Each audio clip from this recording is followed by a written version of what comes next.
Good day and welcome to another exciting episode of Trendz Travel. I am Nadia Dambuza and I'm with Slondiwe Mtalane. We are in beautiful, sunny Botswana where we are having a blast. We're going to show you everything that happened just after this, so stay tuned. Coming up next on Trendz Travel this week, we went to Botswana.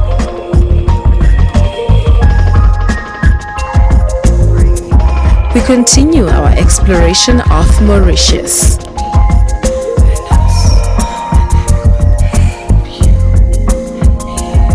The Queen's wardrobe goes on auction.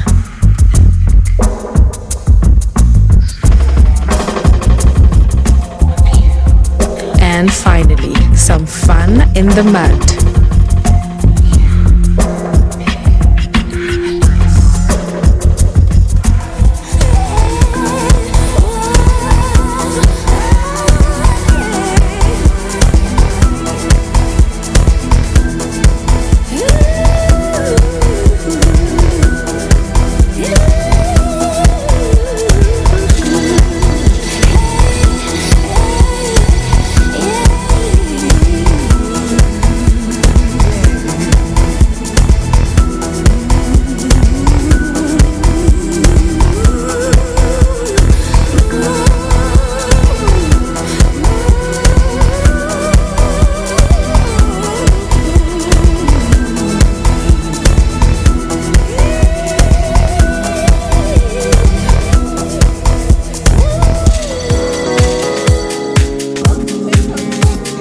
Gauteng remains the leading business and leisure tourism destination in Southern Africa. With a vibrant urban city vibe and new and exciting tourism experiences tailor-made for the African city dweller.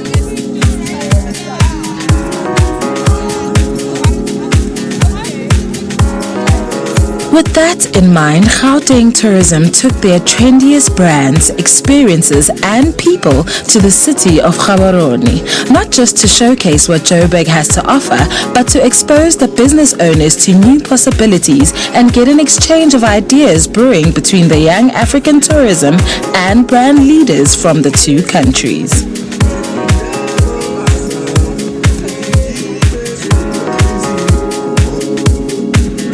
Music, fashion, outdoor adventure and market experiences were brought to the city square, and the city of Gaborone took notice of the vibrancy, color and energy that the brands put out.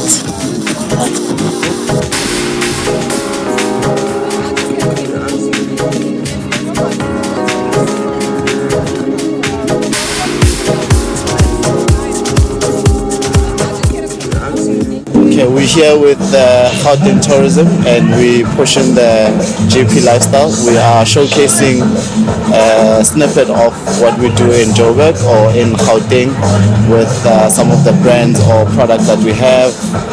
Like you can see, we've got the shopping festival, we've got a bit of low crate market, pieces, bucket heads, Soweto outdoor adventure and the vibe, you know. So we're here to create like a bit of ambience and showcase what we all about.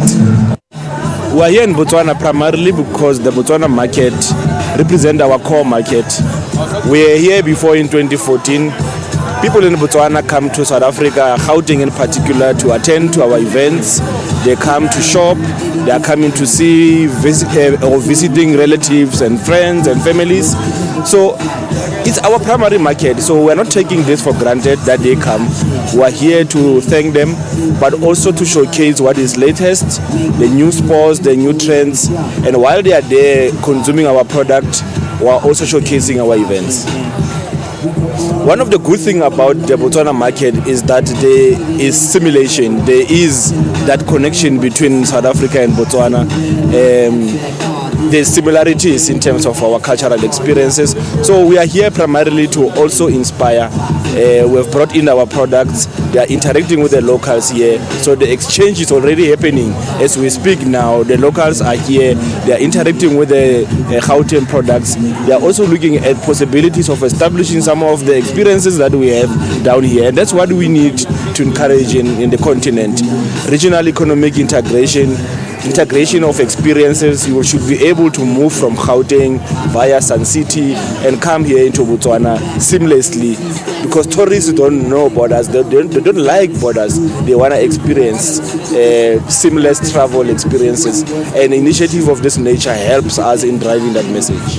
We are on a roll. The #GP Lifestyle program is about showcasing Gauteng lifestyle events. We are here in Botswana. By the end of August, we will be in Mozambique, again sharing that. We are hoping to collaborate some of our designers in Johannesburg with designers in Maputo, and through fashion, music and lifestyle, we are able to break the boundaries and showcase what we have as the region. Like I said, we were here in 2014 and we were just a small team that interacted with the media here, the tour operators. This time around, as part of our government program of township economy revitalization, we have brought our township products here, SMMEs, youth-owned, very vibrant, very experiential. So they are with us here as part of our program of giving them market access. It's market access beyond our borders. So we're hoping they will be able to network, connect, but also share the inspiration. Ultimately, at the end of this activation, we're hoping for an increased visitation into Gauteng, especially Gauteng township experiences. I just wanted to give people in Botswana just a little taste of what Soweto has to offer. Most townships around the country don't necessarily have any of these activities. So bringing the go-karts out here, it's one of our most popular rides that we have right now outside of the quad bikes. So, I mean, a lot of people are getting introduced to go-karts for the first time. They've seen a lot of the quad bikes, but they haven't seen the go-karts. So I thought, let's introduce something that's a different product that we have out here. Everybody knows us for quad biking. Now I want people to know us not just for quad biking, but for go-karts and launching paddle boats this September. So yeah, the various products that we have. We're not just a quad biking business, we're an outdoor adventures business. I mean, we do team buildings, as you saw earlier on. We're doing tug of war, we're doing the sack races, jumping up and down. So I thought, just a little bit of something different. Tug of war, sack races, go-karts where people can sit on and take pictures on, and just give them that feeling and sensation of being behind the wheel. So when they do come down to Soweto, they can really get down and dirty in the dust of Soweto.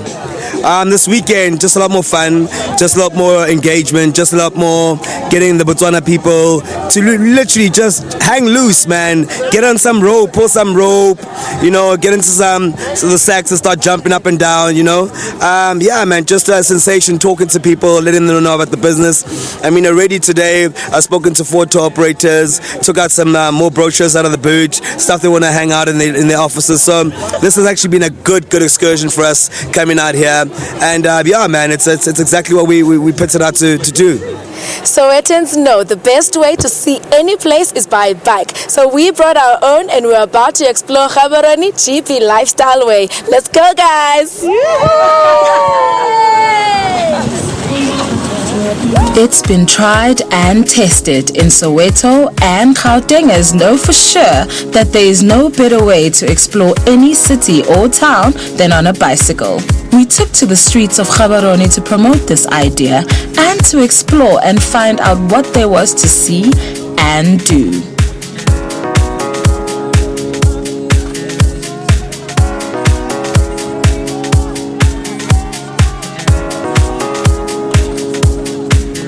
The 5-kilometer ride was worth all the hard work as we arrived at the 3 Dikgosi Monument, which sits majestically in the center of the city and is said to be the most visited tourism site in Botswana. The monument is a bronze sculpture located in the central business district of Gaborone.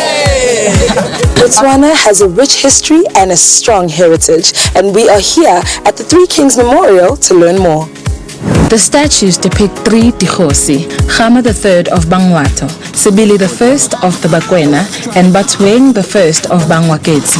The monument features 5.4-meter tall bronze statues of the 3 Dikgosi, who played important roles in Botswana's independence. The 3 chiefs traveled to Great Britain in 1895 to ask Joseph Chamberlain and Queen Victoria to separate the Buchananland Protectorate from Cecil Rhodes' British South Africa Company.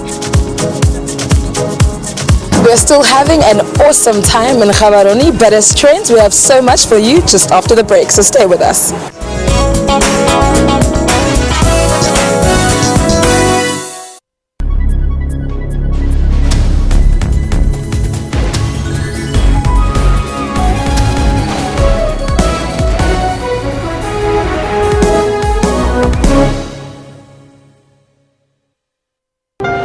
from the moment you start your day. My biggest question is how I got myself here on time. Yeah. This is so early for a comedian, I gotta be honest.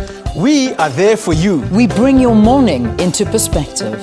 As news breaks throughout the morning, is an investment into the future of the airports company, but also the future of our children, the future of our country, the future of the transport sector.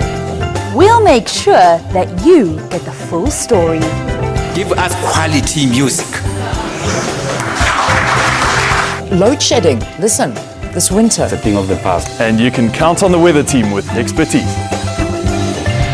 Join us live at 6 a.m. daily.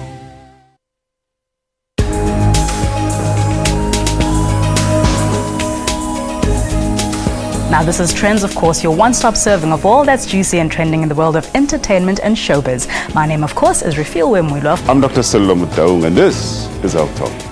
A very good morning and welcome to Media Monitor. I'm your host, Alicia Jolly. My name is Dumile Matez. William Mulebati. My name is Mpo Sedu. What time is it? It's question time. For your daily dose of current affairs, tune in to the SABC News Channel. Your past should not determine your destiny if you make informed choices about your future. I made a choice to leave the drugs, stop selling drugs, and going back to school. Upilong Unleashed is a chef who discovered his talent from doing cooking chores. When you look at the church, there was chores that you have to do, and mine was cooking. Our own chef made an excellent presentation when his recipe was chosen for MasterChef. I've been to more than 10 countries. And there was always someone paying for my plane ticket. Someone see the potential in it. For uplifting stories, join Puleng Mulibati every Friday at 17:30.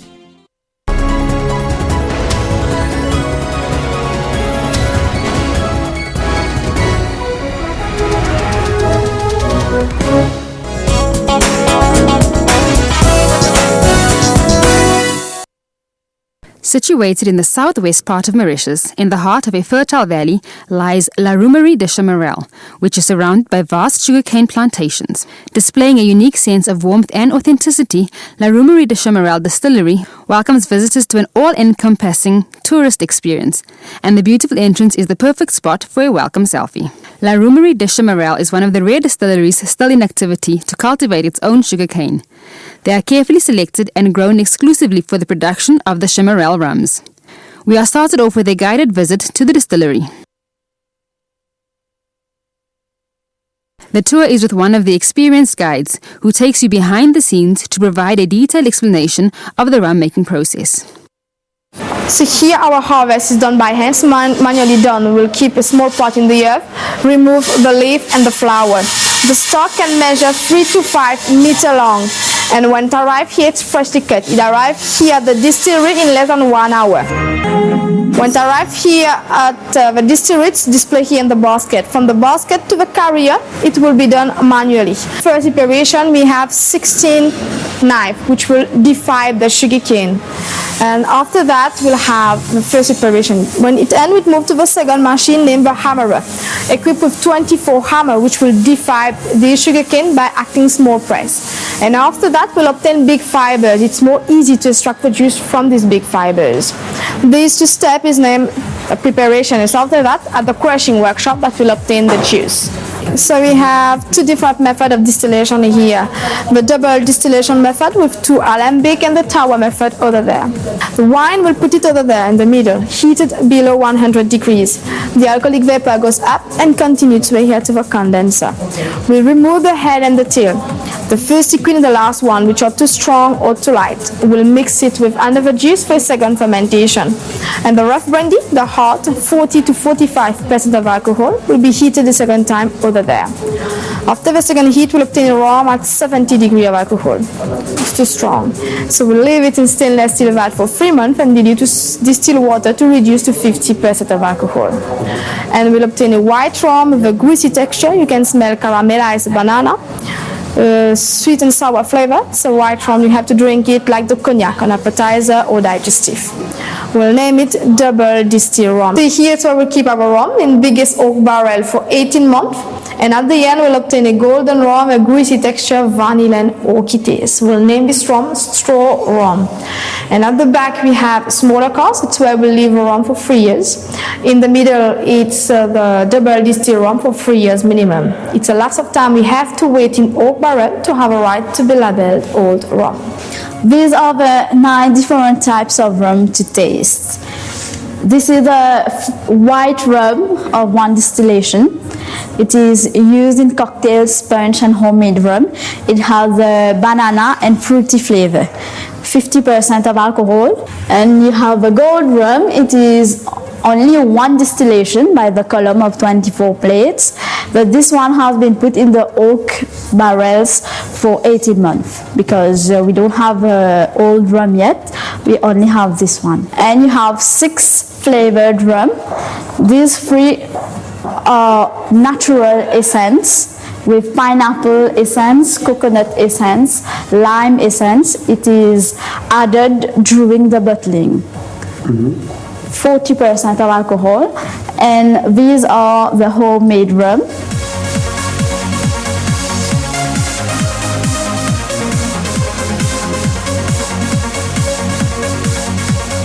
Of course, it's important the taste. As you can see, if we have a good rum today, it's also what we do before the sugar cane. We put only water in our cane and all our products also. It's very important for us to use only water, not pesticide or chemicals products. So not only in the rum in the shop here, you will find us in different hotels, in Beachcomber hotels, in other hotels in Mauritius, and also in restaurants, in supermarkets.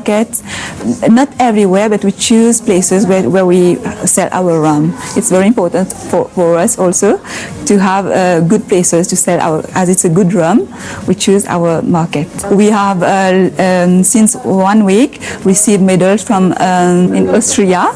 We have just received gold medal and silver medal for our 2 rums, white and gold rum. World Spirit Award, for the rum, for liquors, for wine, and we just received a prize last week for it. And in 2010 we received also, as you can see in the bar, 3 medals for our rum, and this year also.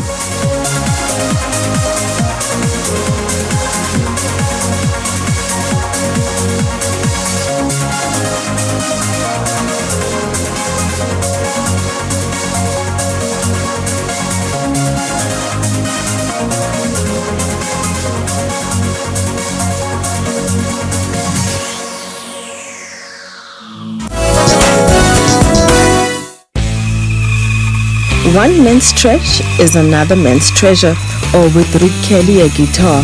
For almost half a century, the long-time New Yorker has made the instruments, but in the past decade, he exclusively uses wood that he calls the bones of old New York, discarded lumber from New York City landmark buildings.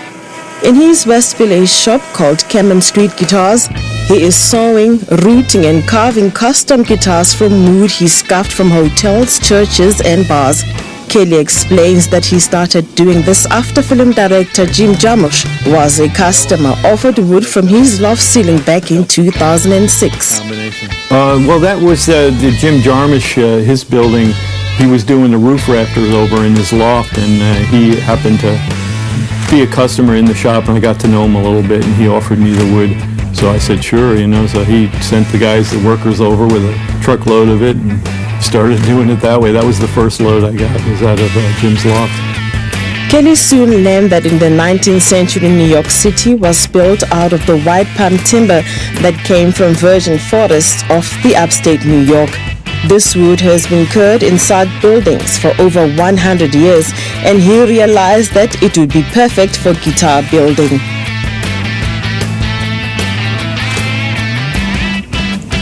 They came from the old cathedral on 26th Street that burned down around Easter time, and we'll probably make a couple of Tele-style guitars, Telecaster style out of this.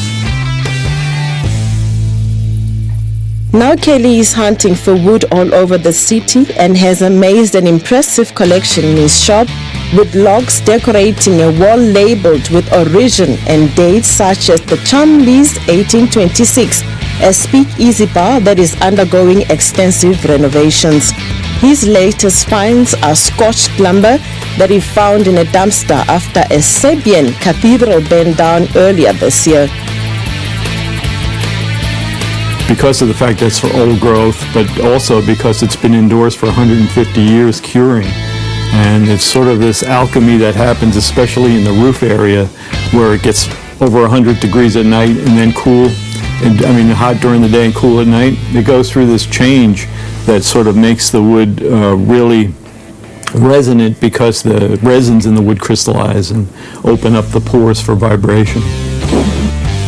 Kelly has many famous clients such as Lou Reed and Bob Dylan, who specifically wanted a guitar made out of Chumley's wood. And so my first two children, it won't be that big. You want just one child? Just one child.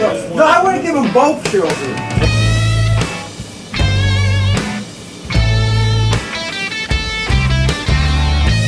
Yeah, they want specific buildings, absolutely. Yeah, like in Bob Dylan's case, that he used to hang out at Chumley's at that old speakeasy bar, and wondered if the wood came from that place had any of the beer he spilt on the floor.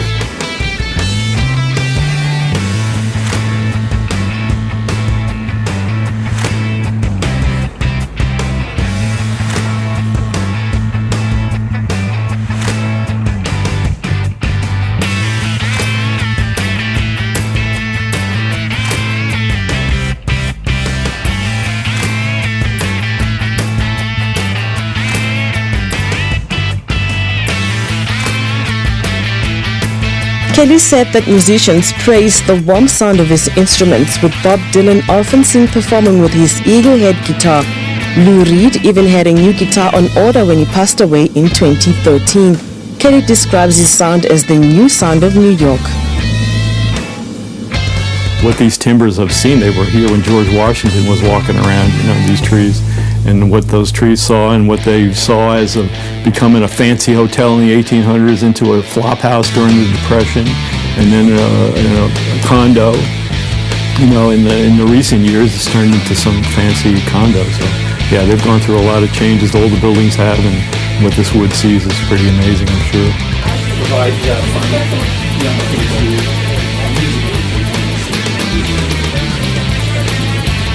When I first heard about it, it was the whole thing, really. That caught my attention. And then when I saw Rick talk about it so passionately, it took it even to another level. Yeah, that's fantastic. Right next to my heart. I love old parts of New York. I do my own dumpster diving also. And when I first came in here and realized that he did that, it just made me love the store even that much more. Kelly's custom-made guitars cost an arm and leg and are all made from reclaimed lumber.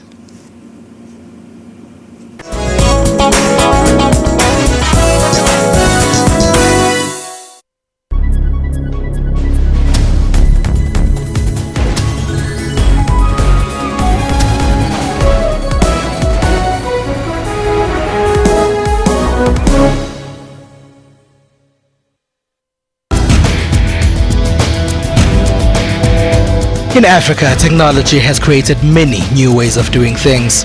ICT is an increasingly important part of everybody's life. It's being used in education, for social media, and now for farming too. The best thing about internet for a farmer is that we get to share information. On Network, we give you all the important African technology and social media news. That's Network with me, Spumelele Zondi, every Sunday at 7:30 p.m. Central African Time, only on SABC News.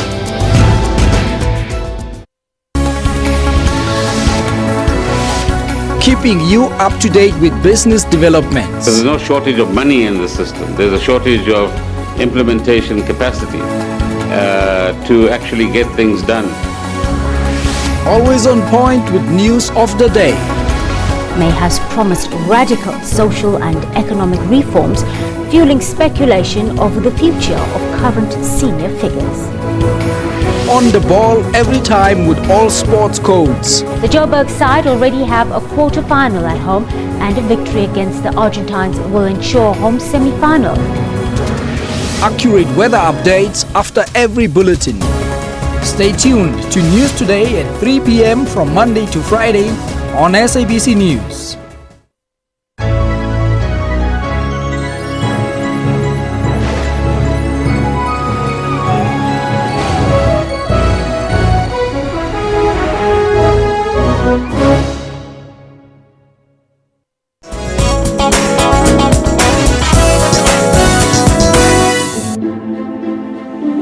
Dozens of outfits worn by Queen Elizabeth have gone on display at Buckingham Palace in a collection of her clothes that opened to the public on July 23rd. The exhibition also marks celebrations of the 90th birthday of the world's oldest monarch.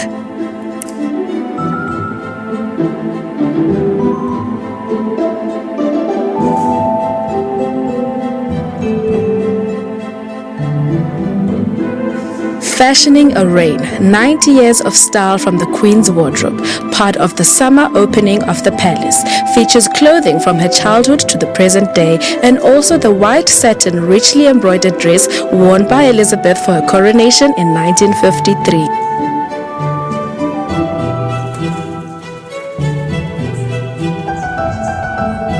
Yes, I mean, the work on the exhibition has taken more than a year to bring everything together. This is a trilogy of exhibitions across Her Majesty's official residences, of course, to mark this wonderful milestone of her 90th birthday.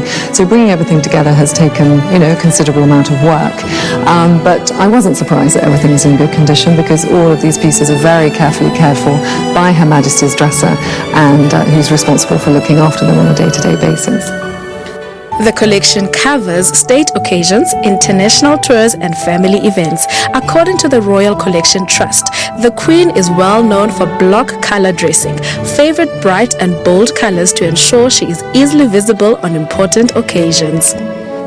Her Majesty obviously approved the idea for the exhibition and has been very closely consulted about what I wanted to include, and she has visited, as she does every year when we open Buckingham Palace to the public. She's visited the exhibition and so is fully aware of what's here.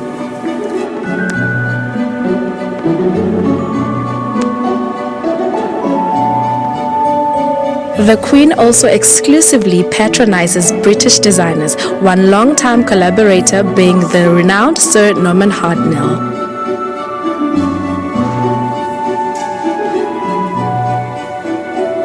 Yes, it's an interesting question. I mean, I would say that the Queen has her own very distinctive style, which she has established over many years, and that's mainly because she has a deep understanding of what clothes need to do for her. They need to allow her to carry out her official duties to the best possible degree, and so clothes must perform for her to carry out that role. But what I hope to demonstrate in the exhibition, particularly in this room where you have one key piece for each decade of her life, is that contemporary fashion, of course, is reflected in her clothing. And so, for example, in the 1940s, we have a dress which is very much in the New Look style, that famous look created by Christian Dior in 1947. In the 50s, we have a totally different shape. In the 60s, we have a shorter hemline.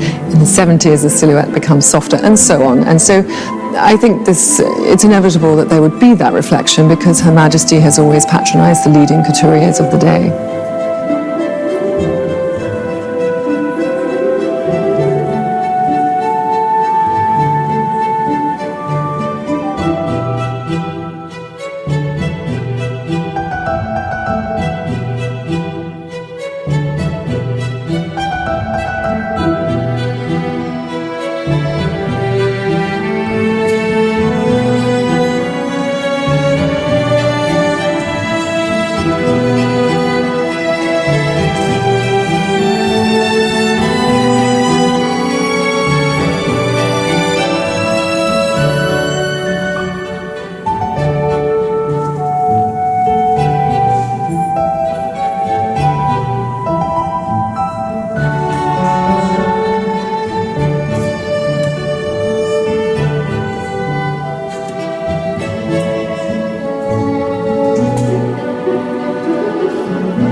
Elizabeth is by far the oldest monarch in British history, and last year she surpassed her great-great-grandmother, Queen Victoria, as Britain's longest reigning sovereign. The Buckingham Palace exhibition is open till October 2nd, 2016.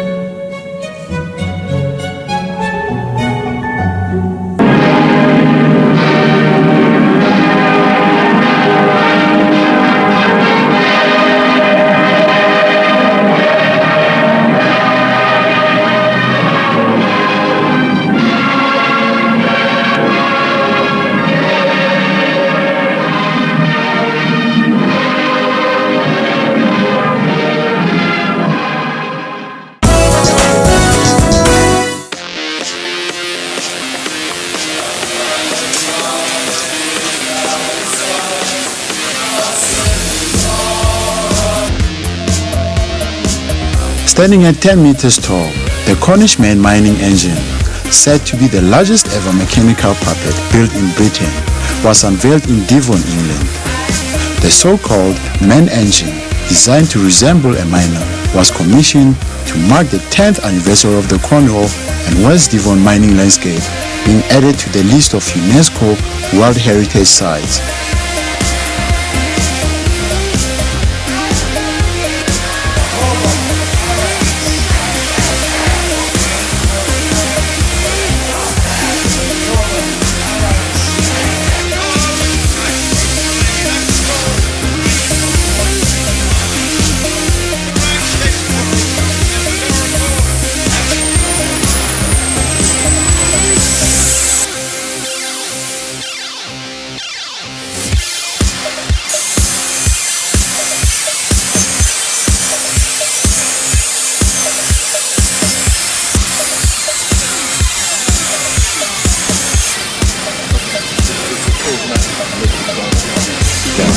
We have referenced 19th century mining vernacular with the neck is a giant beam engine that rocks, and the shoulders reference the sheave wheels, the mining headgear at the top of a mine shaft, and we've also referenced cast iron flanges and rivets, and the hands are big kind of 20th century excavators.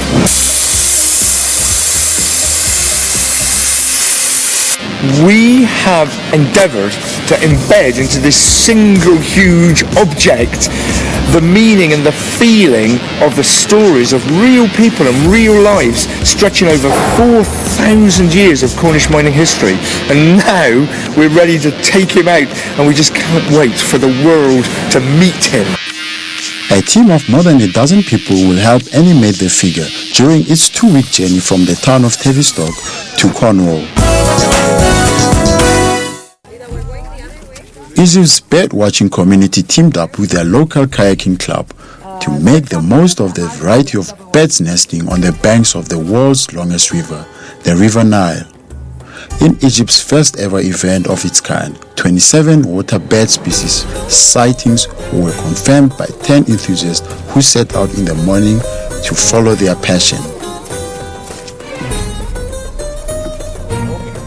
Environmental researcher Water Al-Bahari had organized the outing in conjunction with Nile Kayak Club.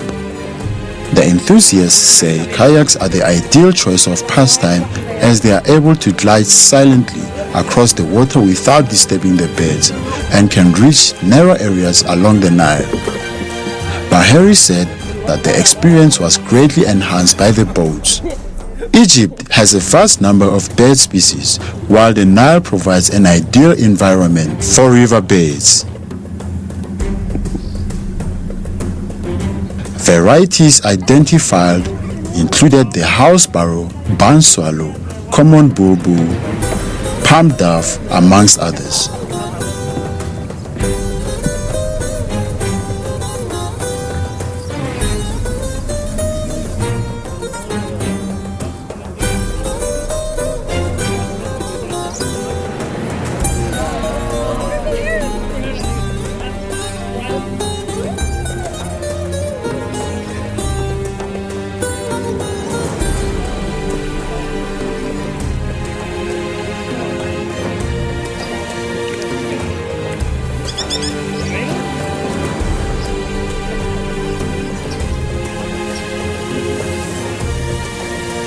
كان اصلا في النيل في اصلا تيوب كتير يعني بيرد واتشنج كتير ممكن اعمله. فاحسن حاجه الكايكنج انت بتقعد في وسط الطبيعه في نفس الوقت انت قريب ليه مفيش اي صوت موتور مفيش اي حاجه، فده اقوى واحسن للهروب للطير نفسه. فده اللي قلنا طب نعمل بيرد واتشنج كايك ده افضل.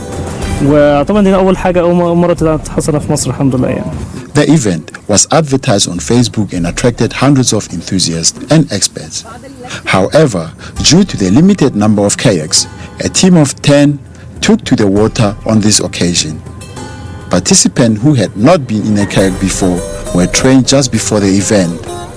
في مصر عندنا 450 طير او 475 طير، 300 منهم او اكتر معظمهم مهاجرين. فالنيل عندنا هنا المتخصصين اكتر في الطيور المائيه اللي احنا شفناهم النهارده عشان احنا دلوقتي في الصيف. دي طيور بتاعت اللي هي المقيمه هنا، بس عشان تشوفها طبعا من الحاجات اللي انت صعب تشوفها وتبقى قريب ليها، عشان كده الكايك افضل حاجه ليه لان انت تبقى قريب ليه من غير مركب من غير المركب اللانش وكده.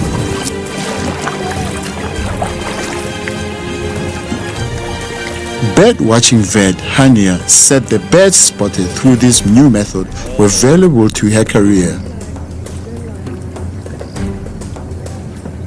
هنا عندنا غنى كبير قوي في النيل مع انواع مختلفه قوي من الطيور، من نسور وصقور والهيرون وانواع كتيره قوي وشكلها مختلف ومميزه جدا.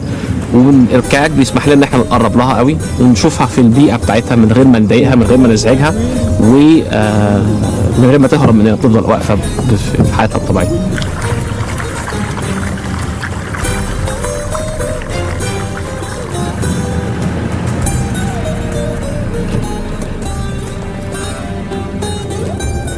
The organizers plan to hold another event soon, hoping the collaboration will benefit both groups.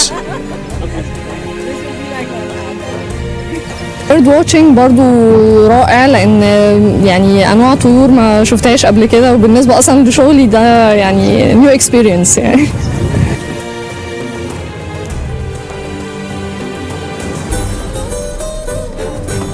We have so much more excitement for you coming up just after the break.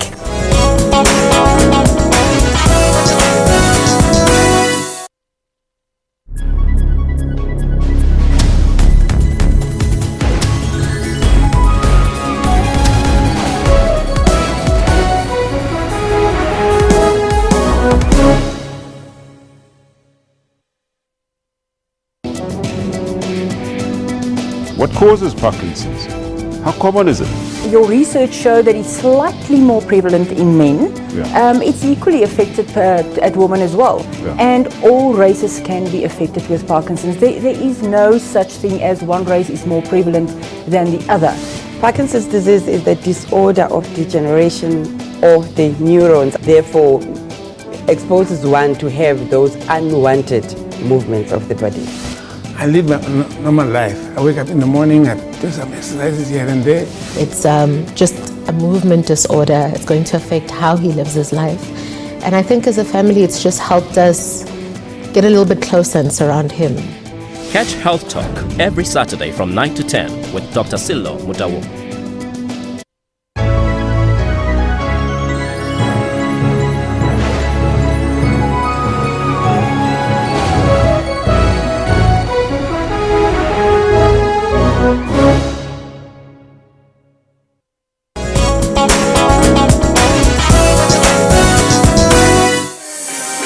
People enjoyed muddy and slimy fun at the annual Mud Festival in the South Korean coastal city of Boryeo. According to the event organizer, about 580,000 locals and foreigners gathered to get messy at the 19th Mud Festival.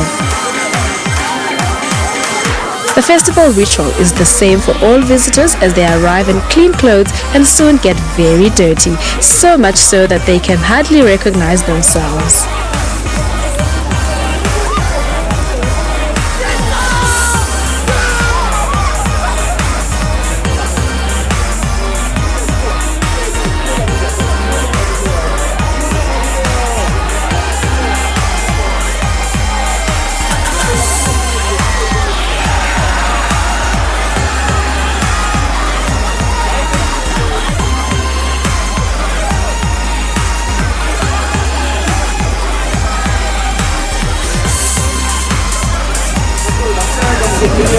I feel like a child again. I feel like when I was a little kid, I used to run around at home and play in the mud. And my mom would always get mad at me, but now I can do whatever I want. So it's awesome to come out here and enjoy myself with my friends, having a great time. So it's been a lot of fun. Some areas of the festival site allowed revelers to play in mud wrestling pits filled with greyish goo, as well as so-called mud prisons and also in mud baths.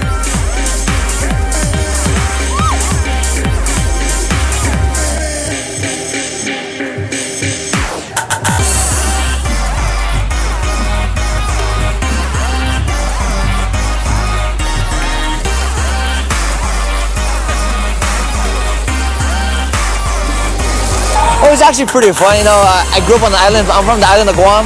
I'm used to being outdoors, and I'm used to just like being outdoors. I enjoy the mud. I'm used to being on the beach, and I just love being outside. Many South Korean families from various regions also enjoyed the muddy experience with their children.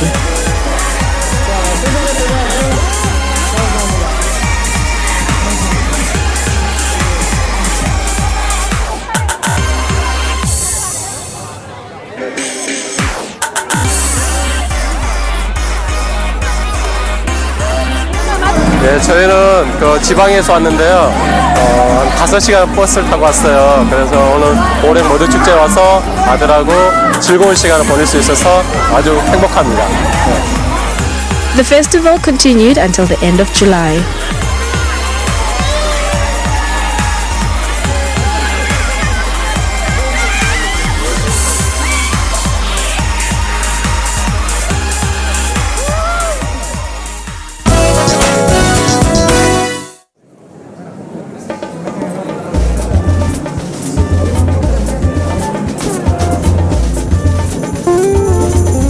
An exhibit of more than 50 photographs of former Cuban leader Fidel Castro opened in Mexico City on Monday, July 25, showcasing key moments in the life of the iconic figure before his 90th birthday later this year. Mexico's University of the Cloister of Sor Juana is hosting the exhibition on its campus, with photos on display that cover facets of Castro's life from his time in Mexico City to the Cuban Revolution, and as a statesman meeting with fellow leaders like Nelson Mandela and Jimmy Carter. Fidel Castro was the world's third longest serving head of state after Britain's Queen Elizabeth and the King of Thailand, and to this day remains a polarizing figure. His fans have hailed advances made in Cuba in the areas of medicine and education. Esto es una muestra que refleja el carisma, la personalidad, la talla universal de este líder de la Revolución Cubana, y también ha sido, creo. Visitors to the exhibition will see both intimate and public portrayals of Castro. Se puede ver al Fidel político, al Fidel humano, al Fidel deportista, al Fidel líder siempre al frente en todas las esferas de la vida social y política de nuestro país, de Cuba. También como líder del mundo. Aquí van a ver imágenes de Fidel en Naciones Unidas, en sus discursos. Castro, the leader of Cuba's 1959 revolution that brought communism to the Caribbean island, has largely remained out of public view since he was succeeded as president by his younger brother Raul Castro in 2008 due to health problems. Cuba may be one of the world's least connected countries, but that's not stopping the Japanese subculture of anime and manga, graphic novels spreading among its youth who held their third Otaku Festival.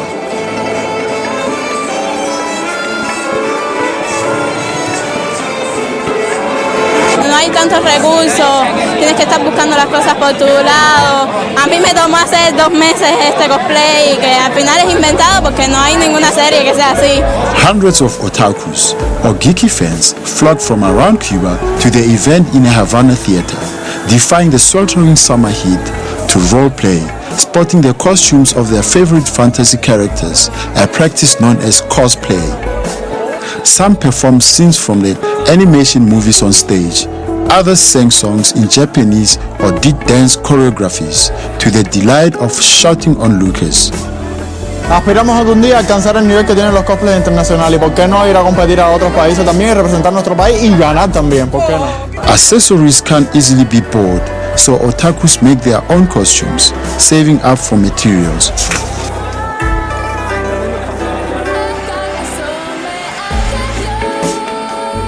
Lo más divertido del cosplay es la parte de hacerlo.